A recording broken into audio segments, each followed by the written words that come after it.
Hi everyone, welcome to Maximum Attack Rallying and to a big piece of rallying news. Yes, it is official. Adrien Fourmaux is leaving M Sport to join Hyundai Motorsport for 2025.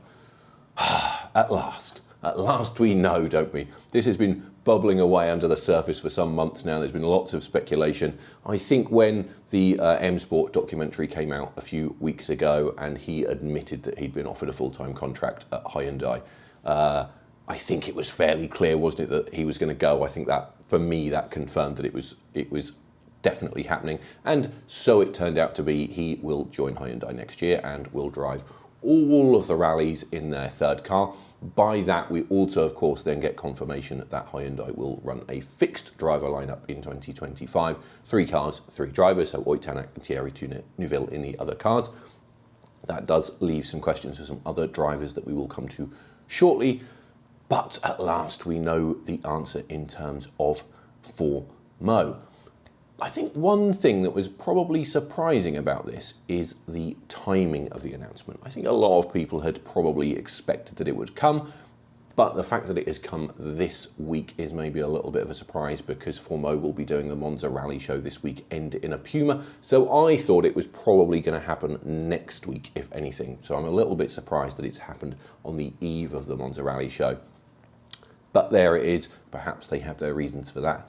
One thing that isn't a surprise is the quality of the merchandise on the Maximum Attack Rallying web store. Do go and have a look at that. If you have been following me on socials, you will know that there is a new collection of merchandise out there. A little bit of fun. The hashtag Stay No to Space Frames merch range. Do have a look at that. It is available to order now, following my last video about M Sport suggesting that there should be a Puma Rally 2 based on a space frame chassis. I just thought, do you know what? I don't want space frames, so I'm going to tell the world. And if you want to tell the world, do order a piece of that merchandise. Anyway, enough of that. Let's get into the Fourmaux story.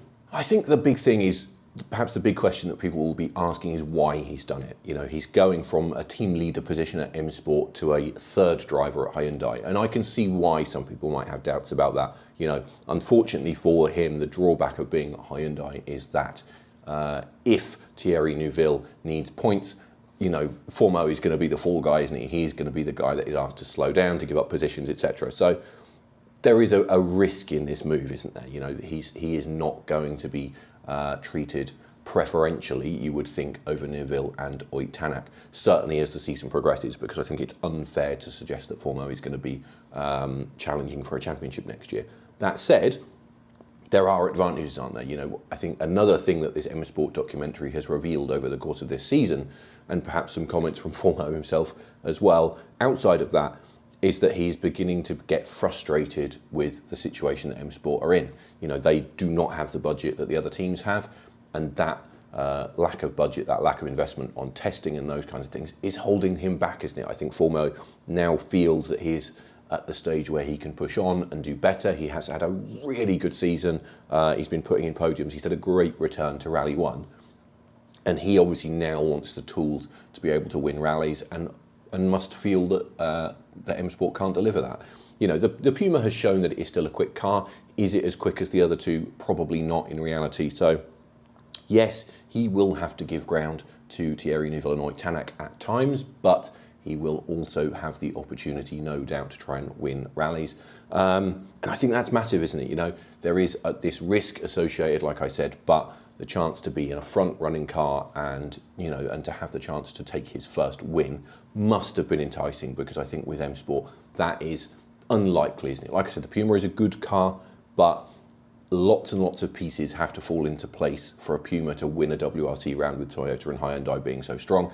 By joining Hyundai, Fourmaux has given himself that best opportunity, hasn't he? So from that perspective, I do see why he's done it. I think I did a video a few months ago when this speculation first started, saying that if I was in his position, I would probably do the same.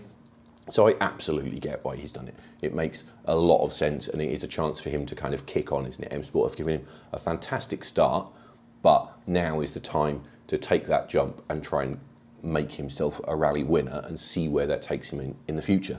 The other risk, of course, is that Hyundai might well be pulling out at the end of next season. There has been this rumour floating around that they might use somebody like PH Sport to run the cars on a kind of satellite basis. We don't know how long that would go for. Obviously, we've got a big regulation change coming in 2027, so we might only have a Hyundai team for the next 2 seasons. That brings risk, doesn't it, for Fourmaux? But again, this is a chance for him to prove himself, isn't it? You know, if he can take this risk, make this jump, if he can win a rally or 2 this season coming up in 2025, he puts himself on the map, doesn't he? So if we have a new manufacturer coming in, for example, for 2027, he is going to make himself a man that they potentially want. Or it could be that he catches the eye of Toyota, you know, if Elfyn Evans, for example, decided to retire, or even if Thierry Neuville decided to retire, you know, you've got potential options there, haven't you? If Fourmaux can kick on and show that he's a rally winner, he's going to make himself much more saleable in the years ahead. So I totally understand why he's done it. Potentially a very good move for him. Will he win rallies in 2025 is the big question, I suppose. I think it's possible. I think we have to be careful in the first few rallies of next season and not have too higher expectation. He needs to settle into the car, settle into the team, get used to it. And second half of the season, though, you know, he scored a podium in Japan, didn't he? He's been consistent across 2024. So I think it's possible. You know, maybe it may be difficult. Obviously, there's a lot of competition. Rovanperä is back next year, isn't he? Neuville, Tanak, Evans, you've got all these very, very good drivers. But I think it is possible. Now, of course, Fourmaux, having taken that seat in the third Hyundai, that will have a big impact on some other drivers, Dani Sordo, Esa-Pekka Lappi and Andreas Mikkelsen. What will happen to them? Hyundai has said that it is continuing to assess possibilities for those drivers.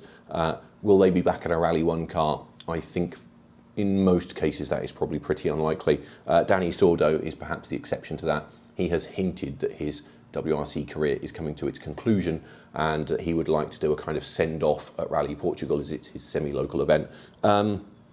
Perhaps he would get a one-off drive as a kind of thank you and a celebration of his career. So I wouldn't rule that out. Obviously, he has been very loyal to Hyundai and has had a very good career with them. So that might happen. In terms of Lappi and Mikkelsen, do I see them back in a Rally 1 car? I'm not sure that I do, not at Hyundai at least. Mikkelsen we will perhaps see in the Rally 2 car. I wouldn't be surprised if that happened. Obviously, Hyundai are winding down their Rally 2 programme, but they have been doing some updates to try and improve the car in the shorter term just to give it a bit of a boost for its kind of swan song. So maybe we would see Mikkelsen in that. I could see him fulfilling that role. I think in terms of Lappi, unfortunately for me, feels like he has kind of accepted his fate a little bit. Obviously, he's had a family and he has admitted that his priorities have changed.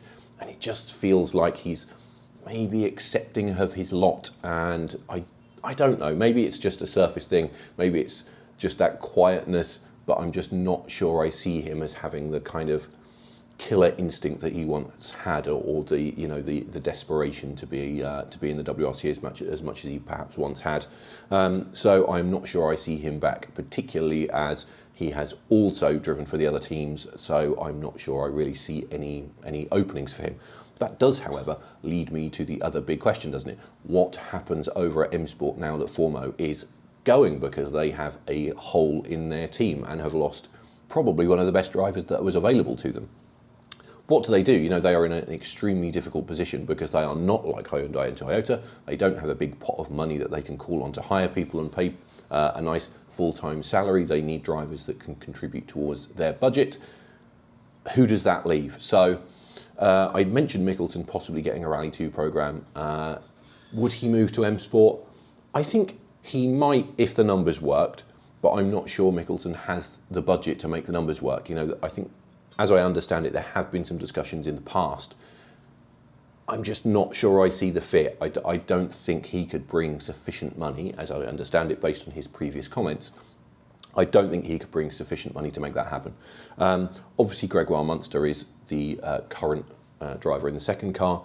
I can probably see him now staying. I think, given the words from Rich Milner after Rally Japan, he seemed encouraged by Munster's performance, so perhaps that is enough to secure Munster's future. I think there are kind of two possibilities, fairly obvious ones. We've got Martin Sesks, who had a couple of outings in the car this year. I'm not sure if he will have the budget to do a full-time program. Obviously, he would be an interesting bet if that was the case, but I'm not sure I necessarily see that happening. So maybe he'll do a few rallies, but that doesn't answer the full-time question. Obviously, we have the Oliver Solberg question as an alternative. That, for me, would be a really good move in terms of getting Solberg into Rally 1, because I think he is now ready to be back in a Rally 1 car and is at that level to compete. Is M Sport the right fit for him? Well, we have this sponsorship clash, don't we? Obviously, Ford carry a lot of Red Bull sponsorship through their partnership with the Red Bull F1 team. And I think the Dakar car also has Red Bull sponsorship. And that is an issue, isn't it? Because Oliver Solberg has Monster Energy sponsorship on his car. So there is a clash there, and I'm not too sure how they would get over that. Obviously, it depends on how the Red Bull and Ford dynamic continues. M Sport are in a slightly strange position, aren't we? I'm wondering how the lot of hybrid for next year is going to impact things. Is that going to make Ford kind of distance themselves a little bit more from the program? I don't know. So that is that is a barrier, isn't it, to Solberg getting a seat in that team, which is a shame because it could be a really good way for Solberg to get some Rally 1 experience and put himself back in the shop window after having a good season in WRC2, even though he didn't win the championship. I think the other question is, who else is there? Cesks and Solberg are perhaps the most interesting drivers available. Who else is there? As I said, I can't see Lappi going back. Mikkelsen is a possibility, but there's budgetary issues. I can't see Sordo going there. Who else is there, I think, is the big question for M Sport right now. Which other drivers could you even potentially put in that car? And there isn't really anyone that's leaping out to me, and I think that leaves M Sport in a very, very difficult position.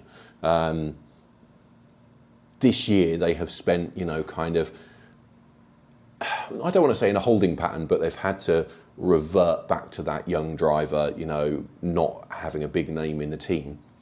I think next season is very, very much going to be that because, there are no big hitters available, are there? So they're not going to have anyone of championship winning caliber in the car. So, it again is going to be let's try and develop the next generation and see what happens. So for me, it's probably maybe more likely to be Cesks, because that's a very difficult decision, isn't it? I would like to see Solberg in the car. I think if they could find a way around the sponsorship issue, it could be mutually beneficial. Obviously, Solberg is desperate to get back to a Rally 1 car and prove himself. And for M Sport, it would be beneficial because I think Solberg has the potential to be very quick.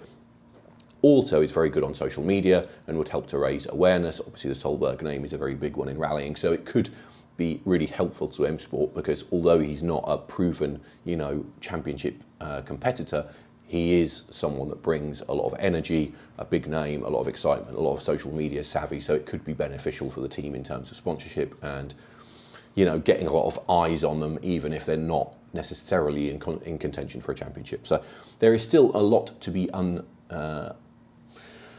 unwrapped, I suppose, in the weeks ahead. We're not sure when we will get information at this stage about who will drive the M Sport cars next year. As I said, I suspect Monster will be one of them, but the other is to be determined. So let's wrap things up there. That is a very big story indeed to end the week on. As always, please like, comment, subscribe. I am extremely grateful for everyone commenting and getting involved. It's great hearing your thoughts on all the various topics we talk about, and I'm sure you will have some comments to make about this one. Do also follow me over on socials, and I will see you again next time.